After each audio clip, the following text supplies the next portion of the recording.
পেকে গেছে, এখনো কি একবার মনে হয় না যে হাত কি নিয়ে কবরের পথে রওনা করলাম?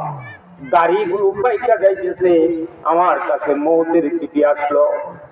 মাথার চুল পেকে গেল, আমার কাছে মৌতের চিঠি আসলো।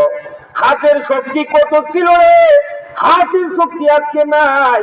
পায়ে কত শক্তি ছিল, উষ্টা তেলায় কত কত ছোট ছোট গাছ লতা পাতা ছিঁড়ছি উষ্টা দিয়া। আজকে পায়ের মধ্যে যদি একটু লতা পাতার পেঁচ লাগে উল্টা পইরা যায়, পায়ের শক্তি কমে গেল, তার মানে মৌতের চিঠি আমার কাছে আসলো। আয় হায়, রাতের বেলা ঘুম এখন কম হয়, 2 ঘন্টা 3 ঘন্টা ঘুমাই, এক সময় 12 ঘন্টা ঘুমাইছি।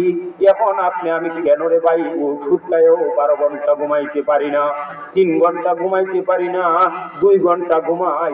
এগুলা হলো মৌতের চিঠি। আয় হায়, দুনিয়ার ঘুম কমে যাচ্ছে, তার মানে আখিরাতের চির ঘুম, একদিন চিরদিনের ঘুম ঘুমানোর জন্য আপনি সামনে অগ্রসর হইতেছেন। কথা বলেন ঠিক কিনা? এগুলাই তো ভাববেন, এগুলাই তো ভাববেন। এক সময় দাঁতের মধ্যে এত পাওয়ার ছিল, মাকে বলছি, মা উড়িয়ালে ভাইজা দাও, কটকটা যেন হয়, কামড় দিলে যেন বুড়া বেড়ার রাস্তা দিয়ে হাঁটতে গেলে কইতো জন্যা বেড়ার দাঁত আছে এই জন্য টাস করে কামড় দাঁড়া। আজকে নিজেই তো দেখা যায় উড়িয়ালি ভাজা খাইতে পারি না, খাইলে দাঁতে ধরে গেলাম, চিন্তা আসে না?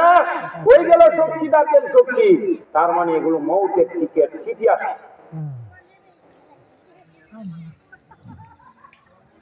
যুবক ভাই,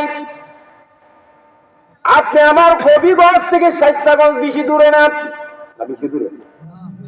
শায়েস্তাগঞ্জের গত বছরের ঘটনাটা কি আপনাদের স্মরণ হয় না?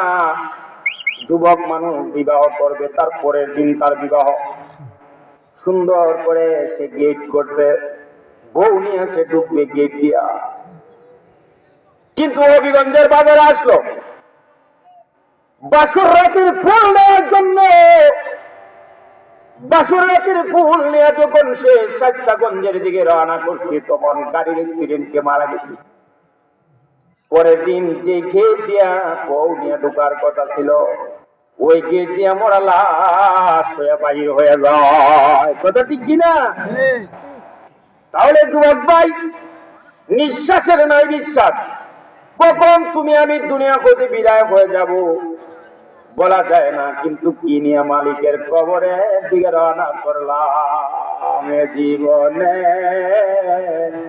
না করিলা।